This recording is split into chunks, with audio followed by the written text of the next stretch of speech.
Hey everyone, it's Kate from Sleep Time Consulting, and I am here today with my elf in the background and the most amazing calendar. Have you seen this Tony's Chocolonely Advent Calendar? Amazing.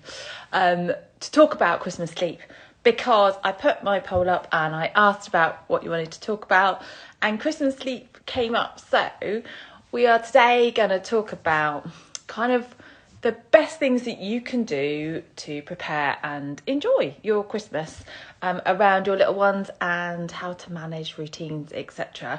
Because at the moment, as we talk, it is going to be very possible that we are back to a normal of sorts Christmas. So we want to make sure that we're going to enjoy it and make the most out of it, whether you've got tiny little ones that have no idea what's going on, or the older ones who have literally going mental. My two this morning, very, very excited about my advent calendar, and yes, the elf is back. Let's see how long we remember to do that.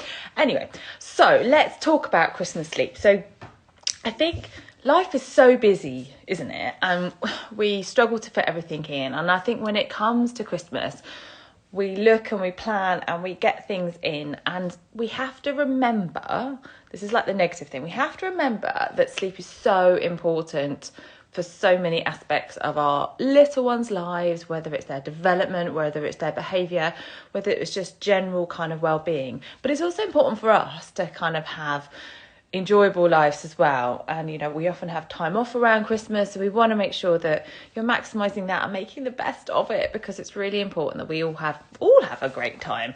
So whilst we kind of schedule all these things in, don't forget about sleep. And I mean that in the light sense of the word, because I'm never really going to be there to dictate about what you need to do and what you don't need to do. I'm here to give you the information to help you understand the best way of getting your little one settled.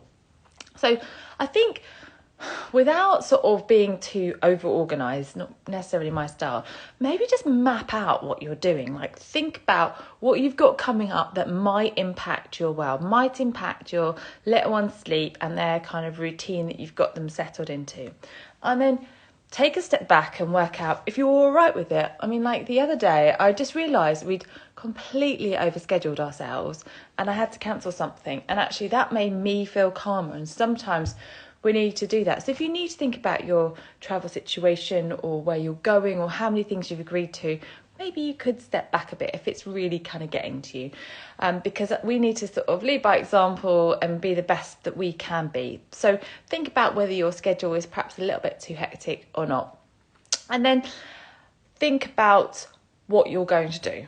How are you going to manage the sleep? Again, let's not stress out too much about it, but if you've got to travel places, and hopefully, some people get on planes and everything to go away for Christmas, but if you've got to kind of travel to go for, kind of an event, a get-together, or for Christmas itself, then try and think about scheduling stuff so that you can maximise the opportunity. So if you're in a car or you're travelling maybe on a train or something, and you can do it around nap time, ace, because that means that you can use that travel time to get there. You bank that nap, you get that sleep in, and then you're good for a while to kind of enjoy that moment, rather than having to arrive at a place and suddenly think about, oh gosh, they haven't slept, and now we need to get them to sleep, but it's lunchtime, and now we need to say hi to everyone, and all those kind of things.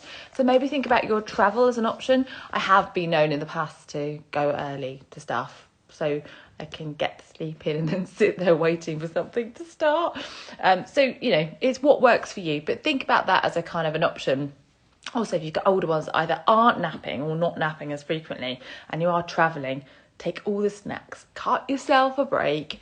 It's okay if you just need to get to a destination. You don't quite know what's going to be around the corner, what the traffic's going to be like. So use that travel time to be as least stressed as possible. No one's going to kind of pick you up on kind of your car etiquette. You just need to manage your situation so you get there in the best state possible. Now, when you get to your destination or wherever you're hanging out for the day or whatever it may be, then think about what your child's sleep needs are. Just have a little moment to think about it.